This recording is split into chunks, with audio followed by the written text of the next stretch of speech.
Bonjour chers amis, nous voici de nouveau réunis pour ce 6e jour de confinement. Merci d'être présents pour ce rendez-vous quotidien. Puis je dois vous féliciter aussi parce que après discussion avec le commissaire, eh bien, la ville est très calme, les consignes sont globalement respectées et c'est à mettre au crédit du sens civique des Aurillacoises et des Aurillacois parce que notre ville aujourd'hui joue particulièrement le jeu et c'est la façon la plus efficace de lutter contre le Covid-19, ce terrible virus. Pour la situation médicale, donc, je vais rester sur les chiffres de l'ARS. Nous sommes aujourd'hui à 15 cas, 12 du département, 2 hors département et une personne suspecte qui ferait le 15e cas positif.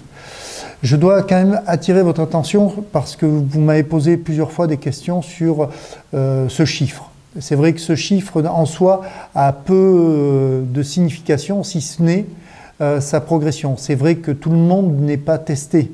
En réalité, par rapport à la maladie, la position qui a été prise au niveau de la France, c'est que les personnes qui ont des symptômes mais qui n'ont pas de situation grave aujourd'hui ne sont pas nécessairement testées. Elles sont confinées chez elles, elles font l'objet d'un traitement suivi par leur médecin donc elles restent chez elles parce que le stade de la maladie, pour la plupart des gens, c'est un stade bénin. Il y a de la fièvre, des toussotements, mais rien de grave. La maladie bascule sur une situation grave à partir du moment où il y a des difficultés respiratoires ou des difficultés cardiaques. Et là, c'est le médecin qui apprécie. Et dans ce cas-là, les personnes vont bien évidemment aux urgences et font l'objet de réanimation. Aujourd'hui, sur le Cantal, nous avons une personne en réanimation, comme hier, pas de changement par rapport à ce chiffre, mais c'est le point important et c'est pour ça que nous avons prévu au niveau global du département 45 lits de réanimation. Donc, pour me résumer, je ne suis pas médecin et je suis bien conscient que mes informations sont parfois peut-être difficiles à comprendre, mais il y a un stade bénin de la maladie qui concerne beaucoup de monde et il y a des personnes qui sont chez elles, confinées, suivies par leur médecin et ce sera qu'un mauvais moment à passer. Et puis il y a un stade plus grave quand il y a des complications et auquel cas c'est le médecin qui prend la décision ou le service des urgences, enfin le 15, qui prend la décision parce que la personne est fragile, parce que la personne est dans une situation particulière, etc., d'avoir un traitement plus fort. Donc sur le chiffre des cas positifs, évidemment, tout le monde n'est pas testé. Sont systématiquement testés les personnes fragiles, les personnes qui travaillent dans les EHPAD, les femmes enceintes, des publics bien spécifiques, mais pas tous les publics. Il faut le comprendre. Aujourd'hui, ça reste pour la plupart des gens une maladie bénigne. C'est uniquement dans le cas où ça devient compliqué qu'il faut un traitement beaucoup plus fort. Et c'est pour ça que nous avons les lits de réanimation. Donc vous voyez, c'est un chiffre qu'il faut suivre. Il est intéressant parce qu'on voit la progression, on situe notre département par rapport à d'autres départements, mais c'est un chiffre qui en soi ne porte pas toutes les informations qu'on aurait pu espérer pouvoir porter. On n'a pas un dépistage systématique. Sur les masques, donc l'arrivée des masques, j'ai eu la confirmation par rapport à hier, donc je peux être plus précis puisque ce sera distribué en début de semaine. Donc les personnels médicaux, les personnels de soins médicaux vont être dotés en fonction des besoins, que ce soit dans les EHPAD, que ce soit dans les services de soins, etc. Donc c'est sous gestion de l'ARS. Troisième élément, nous aurons demain une conférence de presse des médecins, donc de l'ordre des médecins et du département sur les centres de soins qui devront se mettre en place rapidement dans le département. Donc demain, on aura une communication précise sur l'évolution de ces centres de soins, puisqu'à Aurillac, ça devrait être la Ponetti, à ce que l'on m'a dit. Sur l'avis juridique, nous avons une nouvelle attestation qui ne se substitue pas à l'ancienne. Les 5 cas que nous avions précédemment restent actifs, mais 3 cas supplémentaires ont été rajoutés. Un cas important, c'est le déplacement aux seules fins de participer à des missions d'intérêt général sur demande de l'autorité administrative. C'est tous les bénévoles qui vont être amenés, par exemple, à aller travailler pour les associations caritatives pour assurer la distribution alimentaire, par exemple. Donc, il y a 3 cas supplémentaires, mais les attestations anciennes restent valables. Simplement, c'est 3 cas supplémentaires qui peuvent être évoqués dans une attestation. Pour les entreprises, j'ai été interpellé sur la difficulté qu'il y avait à la fois de rester chez soi et puis l'injonction gouvernementale d'aller travailler quand il n'y a pas d'objection. Alors moi je ne suis pas apte à trancher dans un débat très compliqué, je crois que c'est au cas par cas.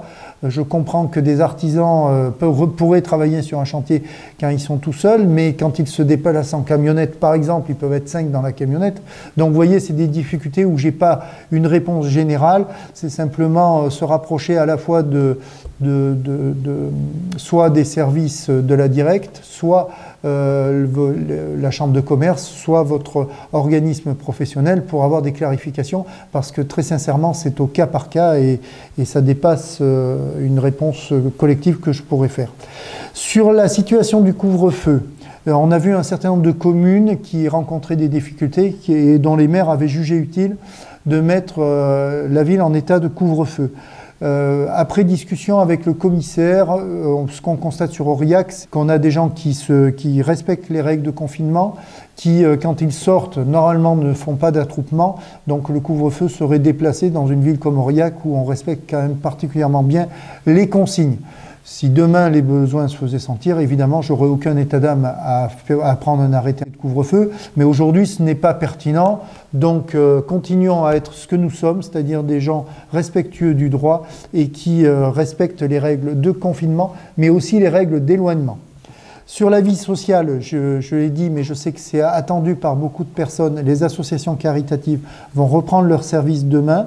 Je remercie encore une fois tous les bénévoles qui se sont engagés, que ce soit le centre social des Alouettes, à ALC Quartier Ouest, que ce soit les agents de la mairie, tous ces agents qui se sont portés volontaires pour maintenir la vie sociale et permettre que les plus démunis aient accès à une aide alimentaire. On reste sur le numéro de solidarité qui reste d'actualité. Je rappelle qu'il faut s'inscrire pour être appelé le samedi et le dimanche. Il faut s'inscrire sur la liste. Mais n'hésitez pas à le faire, ça fait partie du lien social et nous devons contribuer à maintenir ce lien social.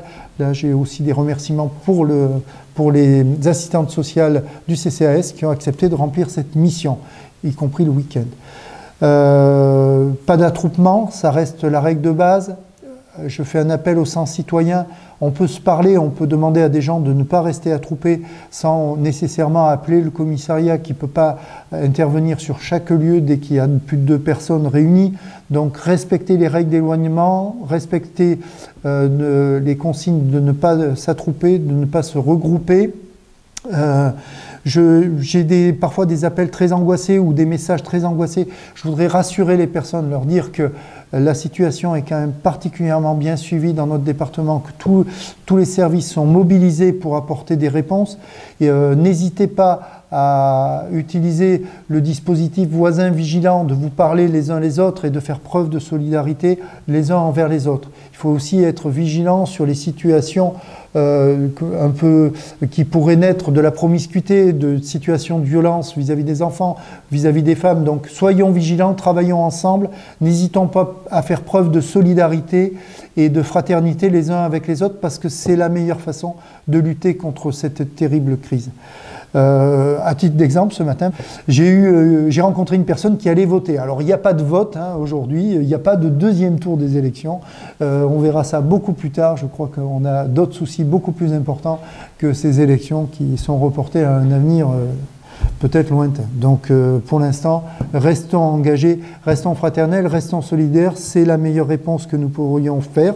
Je suis très fier personnellement de la réaction de la ville d'Aurillac dans son ensemble, parce que nous faisons preuve d'un très grand sens de responsabilité, très grand sens aussi d'engagement citoyen. Donc poursuivons ce travail les uns avec les autres, et puis je pense que nous dépasserons cette crise tous ensemble. Merci.